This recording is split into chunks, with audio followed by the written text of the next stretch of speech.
Every now and then, I get to see on YouTube some videos that they call social experiments. Ewan ko kung kayo rin nakapanood na ng ganon. There was this one video that I saw recently of a rich man who pretended to be a homeless guy in the streets of an American city. In the video, he is shown approaching a street dweller in his shabby clothes and asking, "Hey man, have you got some food there? I'm really hungry and I haven't eaten in 2 days. I'm feeling cold also. Maybe a little bit of food will warm me up." The homeless guy instantly gets his bag and takes out a paper bag with a sandwich in it and some cold French fries. And he says, "This is all I've got, man, and I saved it for lunch. But I can split it in two, and you can have 1/2 of it. Is that okay, man?"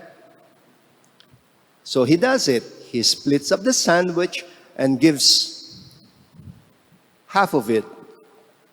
And the two of them eat together. He also gets his thermos and pours into a cup. And he says, "This is only hot water. I have run out of 3-in-1 coffee, instant coffee, but it can warm your body."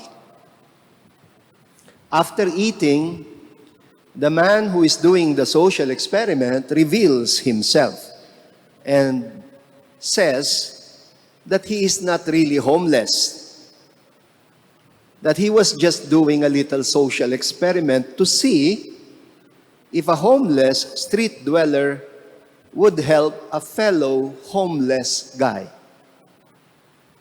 And now the guy who is shooting it from a distance will approach them. And then he says to the homeless, "We have a bag of groceries here for you, man. And we'd like to tell you how much we admire your being ready to help another fellow homeless guy when you are just as poor and as needy yourself." But the man reacts and he says, "But who else will help us? Other people are afraid of us." The man who was doing the social experiment ended by addressing the viewers, asking a question which he has no answer for. Sabi niya, "How come? How come the poor are more ready to help their fellow poor?" Bakit daw parang mas mabilis tumulong ang dukha sa kapwa dukha? And I think the answer to that is because those who have the means will usually tend to view the needy who ask for help with suspicion. There are greater chances of them being prevented from responding charitably because they would tend to entertain thoughts like, "For all I know, this guy is just taking advantage of me. He's probably a lazy bum. If I give him money, he might just use it for buying some alcohol or drugs, or he might use it for gambling." And once you have entertained those thoughts, then you are not as disposed to help anymore. But the street dweller has experienced what it means to be hungry and cold and homeless. Most of all, he also knows what it's like to be looked at with suspicion. That he might be an alcoholic, that he might be a mentally disturbed guy, or he might be a criminal or a snatcher. because he is no stranger to poverty, he can put himself in the position of his fellow poor and homeless. You know, today's readings remind me of the interesting Tagalog word for generous. Ang ginagamit natin ay Bukas-Palad. I know that it is also an English expression anyway, as in open-handed. But the Tagalog image of the palad, the palm, or the open hand, is very versatile in meaning. We also refer to the poor as kapuspalad. Walang English yan. We refer to the fortunate or the blessed ones as mapalad. Wala ding English yan. And we refer to our lot on earth as kapalaran. And when people feel like miserable failures, they call themselves sawimpalad. Wala ding English yan. I mean, literal translation. I was even surprised to find out that sawimpalad in Tagalog is also used as a curse or a word of denunciation. As in, sawimpalad kayo. That is the equivalent in English. That's the equivalent of woe to you. The prophetic word of condemnation, woe to you. Sawimpalad kayo. Well, people often focus only on the so-called generosity of the widow or the widow's mite when they hear this gospel. And they often forget that the gospel has a first half. The widow's mite is only the second half. In the first half, Jesus is pronouncing a word of denunciation, a word of condemnation on those who are taking advantage of the poor. He does not mince words in his description of the scribes as those who devour the houses of widows. Ang tindi. I rarely encounter Jesus talking this way. Those who devour the houses of widows.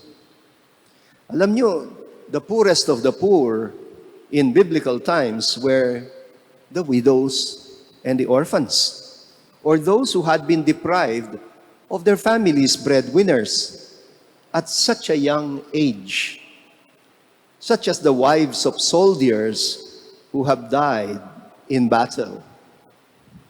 Sa panahon natin, dumami na naman ang mga widows and orphans, and you know why. Their widowed wives and orphaned children were usually the ones who were reduced to slavery or prostitution. St. Mark in the Gospel also tells us that the ones who exploit the widows and the orphans are even the religious kind, the ones who recite lengthy prayers, meaning the kind who seem very pious and very devout in their religious practices.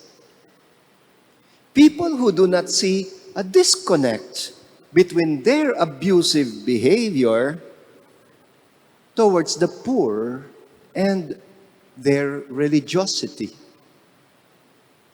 Remember, a few days ago, I also noted this in my homily. I called attention the other day to that tendency on the part of some devout believers to separate or dichotomize between the spiritual and the material, the heavenly and the earthly. The type of people who think that faith is a matter of building enough spiritual capital that will compensate for their moral deficits. Jesus is denouncing this type of people in the first part of our gospel. Like a very angry prophet, he says about them, they will receive a very severe condemnation. I rarely hear that of our merciful Jesus. They will receive a very severe condemnation. In Tagalog, he would have said, akala nila mapalad sila, mga sawimpalad sila. The ones that come to my mind, who come close to the description of the behavior of the pious scribes,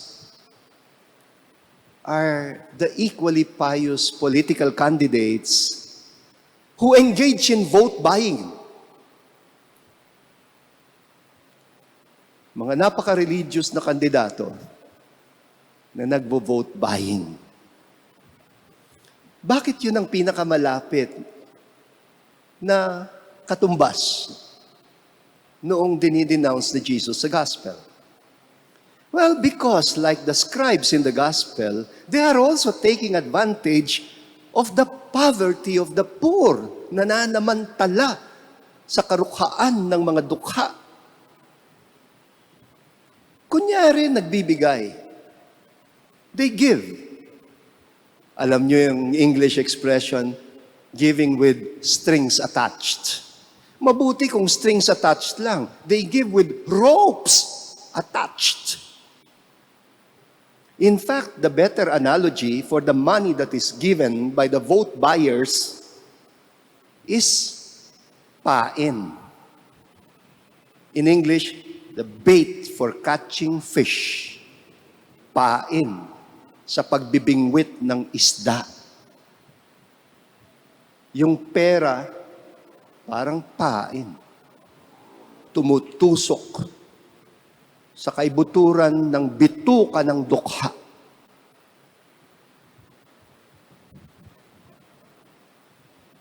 Wala akong maisip na mas halang ang kaluluwa kaysa sa mga namimili ng boto sa bayan natin ngayon.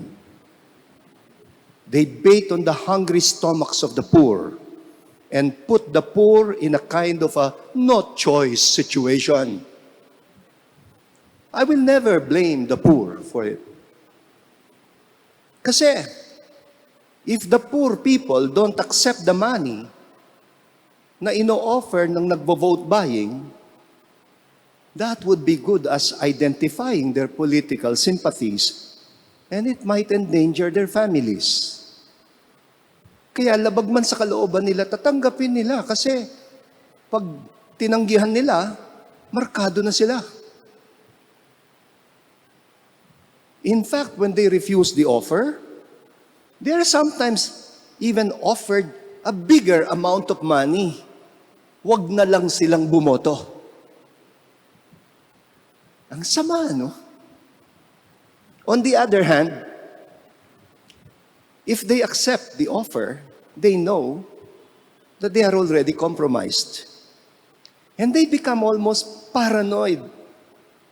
Kahit alam nilang sila lang ang may hawak ng balot na susulatan nila, they're paranoid na baka malaman nung nagbigay kung hindi sila binoto because they count the number of voters per precinct. Ang tawag sa ganyan sa English, damn if you do, damn if you don't. Kaya, I don't go for the logic that says, oh, there are no vote buyers if there are no vote sellers. And so you see why Jesus reserves the harshest words of condemnation against them. The second part of the gospel, however, is more positive. Ayoko kayong lumabas sa simbahang itong mabigat ang feeling. That is the part about the generosity of the poor. In both our first reading and the gospel reading, the image of the generous poor is that of a widow, a poor widow.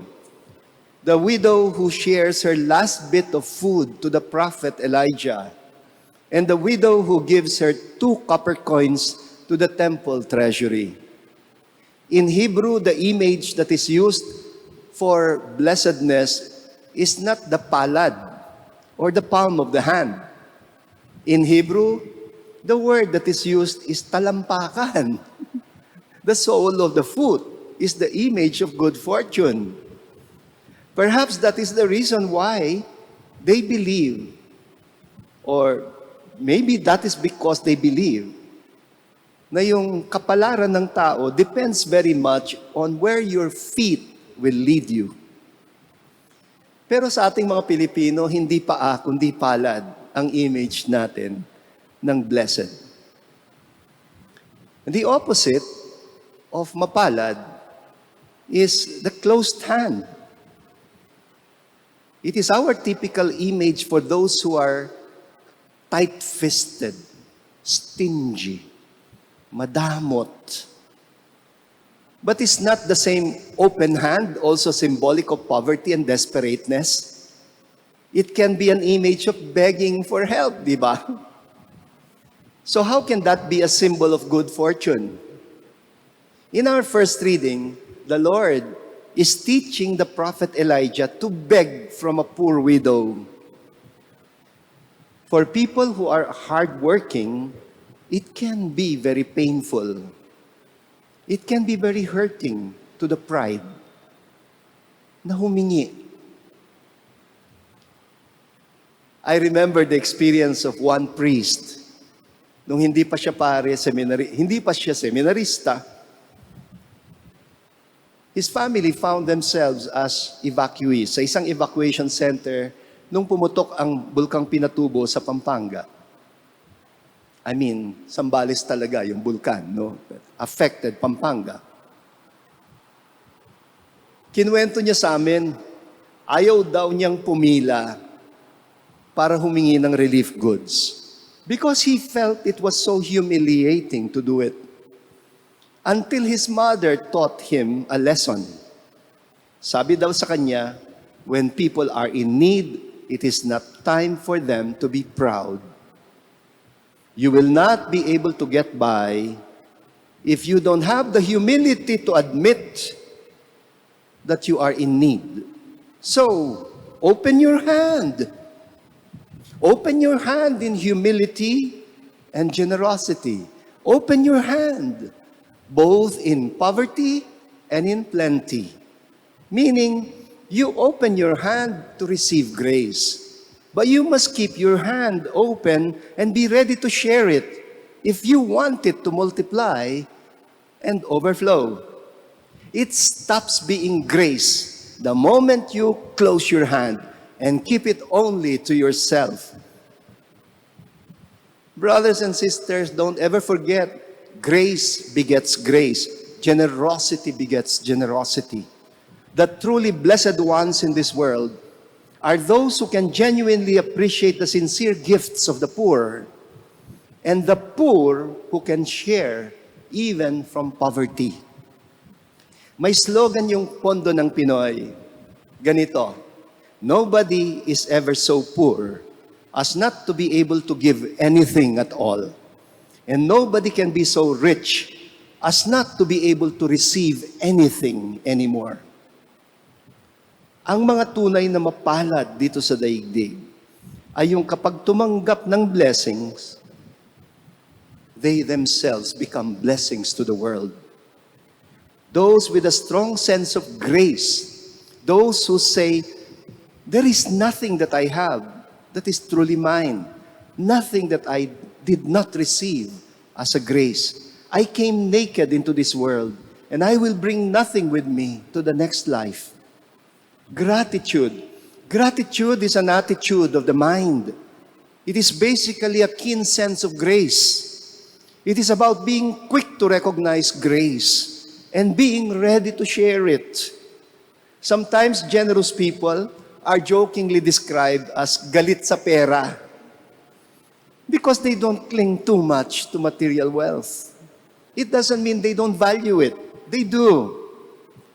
But they don't mind spending it on things considered immaterial, but for them truly matter. They know how to invest, not just materially, but spiritually as well. You see, wealth is a very relative thing. For Jesus, ang isang donasyon na milyones is not necessarily bigger or of greater worth and value than the 20 pesos dropped into the collection box by a poor, hard-working laborer. Sabi ni St. Paul, 2 Corinthians 9, whoever sows sparingly will reap sparingly. Whoever sows bountifully will reap bountifully. For God loves a cheerful giver. This is the passage that has now set the tone for the spirit of stewardship in the church. One of the blessings of this time of pandemic is the fact that not all people are shifting to that mode that is typical when people find themselves in the midst of crisis. Maraming taong they switch to the survival of the fittest mode. One of the best signs that we are beginning to build a civilization of love is when, even in a time of crisis, like this pandemic, we work for the survival of the weakest. Not survival of the fittest, survival of the weakest.